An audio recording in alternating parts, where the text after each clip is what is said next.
Oke, kita lanjut ke episode 20 dari serial Lelaki Tanpa Kepala dari Alas Purwo. Episode ini, para penjaga lama mengungkap sejarah rahasia, dan Ayla harus memilih, menjadi penerus atau penghancur. Tapi sebelum kita lanjut, jangan lupa subscribe, like dan nyalakan loncengnya ya, biar kamu gak ketinggalan update episode berikutnya. Episode 20, Mata Ketiga Leluhur. Semua kutukan berakar pada ketakutan. Dan yang paling ditakuti manusia, adalah dirinya sendiri. Tangan manusia itu keluar dari retakan batu patung Bima, gemetar, penuh debu, tapi hidup. Ayla berdiri kaku. Ibunya menjerit. Para penjaga menarik senjata. Dan pemimpin mereka mengangkat tongkatnya tinggi. Hentikan! Suara Bima, parau namun penuh kekuatan. Dia bukan kutukan. Aku yang mengizinkan dia berbicara. Dan sekarang, aku juga ingin bicara. Tanah di sekitar altar membelah pelan. Dari dalam, muncul cahaya kuning keemasan membentuk siluet seperti mata raksasa. Bukan dari tubuh makhluk, tapi dari ingatan tanah. Dulu, ujar pemimpin penjaga, tempat ini adalah pelatihan. Bukan penyegelan. Kami bukan hanya penjaga. Kami pewaris.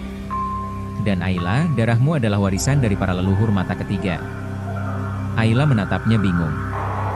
Apa itu mata ketiga? Pemimpin itu maju, membuka tudung jubahnya. Di tengah dahinya, tampak mata kecil, buta, tapi hidup. Kami melihat apa yang tidak bisa dilihat dunia. Kutukan, bayangan, ketakutan manusia yang paling murni. Dan kami melatih diri kami, bukan untuk mengusirnya, tapi untuk hidup berdampingan. Ibunya Ayla menatap mereka dengan penuh amarah. Kalian gagal menjaga itu semua. Kalian malah mengurung dan membunuh anak-anak sendiri demi mempertahankan ajaran kuno. Itu sebabnya aku keluar dari lingkaran kalian. Ayla mundur selangkah. Tunggu. Ibu. Kau bagian dari mereka? Ibunya menghela napas berat. Ya. Dulu. Sebelum aku tahu ritual mereka berlandaskan ketakutan, bukan pemahaman. Kau mencuri anakmu dari kami, potong pemimpin penjaga. Tapi kini darahnya memanggil. Dia adalah pewaris sejati. Ayla menjerit. Cukup. Aku bukan alat kalian. Aku bukan segel, bukan wadah, bukan senjata.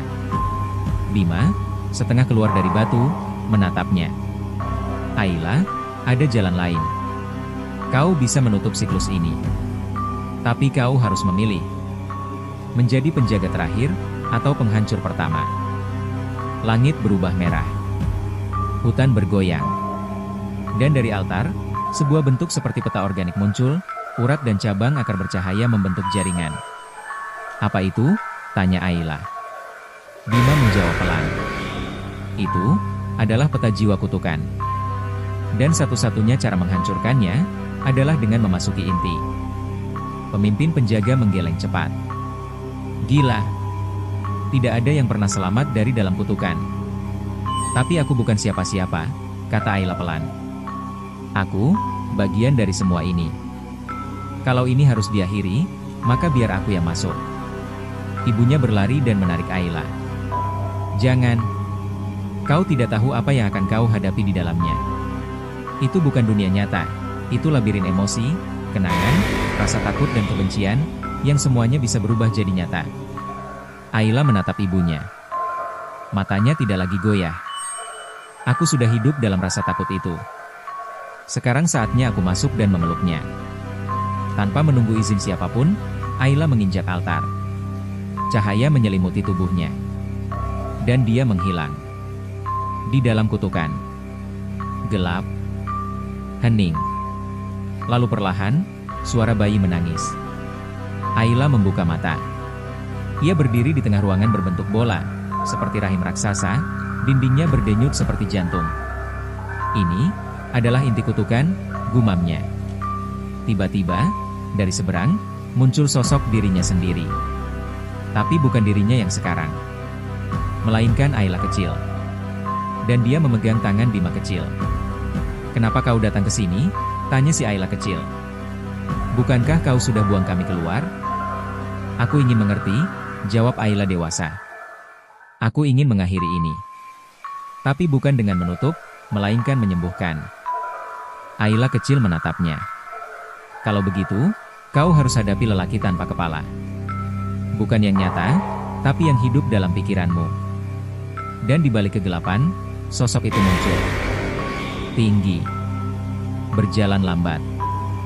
Tanpa kepala. Tapi tubuhnya memantulkan wajah semua orang yang Ayla pernah benci, termasuk dirinya sendiri. Ini bukan makhluk. Ini cermin. Dan kau tak bisa menghancurkan apa yang belum kau maafkan. Ayla menatapnya. Air mata mengalir. Lalu, ia membuka lengannya. Dan memeluk sosok itu. Tubuh lelaki tanpa kepala meledak menjadi ribuan kupu-kupu hitam. Kembali ke dunia nyata. Altar meledak cahaya. Ayla muncul kembali, pingsan tapi utuh. Bima tertawa kecil sebelum tubuhnya mengeras total. Dia berhasil bersambung